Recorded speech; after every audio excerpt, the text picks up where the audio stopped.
Now, ultimately, it is up to party delegates to decide who the next Democratic nominee will be at the Democratic National Convention in Chicago that happens next month.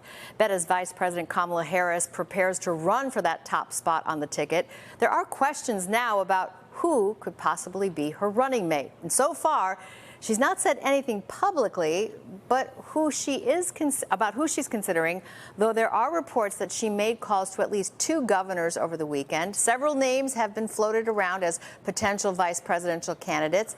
And as our Chappell reports, 2 of them are from our area.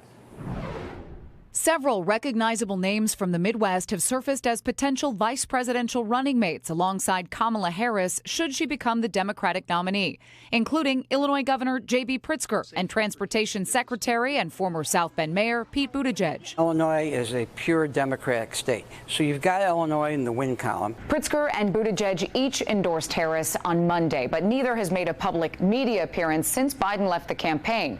Nor did they respond to our request for comment on if they'd accept a VP nomination. I think if somebody calls you on that, what you do is at least listen. Also on a list of potential nominees, governors from several key swing states, a factor often considered by candidates according to legal experts. Geography, the electoral map, where they could use some help in terms of the Electoral College, but also demographics. Kentucky Governor Andy Beshear, Pennsylvania Governor Josh Shapiro, North Carolina Governor Roy Cooper, and Arizona Senator Mark Kelly have all endorsed Harris and are all considered potential VP picks, bringing political crossover appeal to the ticket. I think it's really important that we do keep the focus on her this week.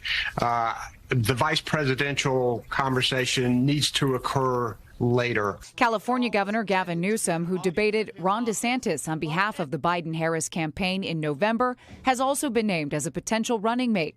Legal experts, however, say the 12th Amendment, which mandates the president and vice president hail from different states, would pose a problem for a Harris-Newsom ticket. All the California electors wouldn't be able to vote for both of them in the Electoral College.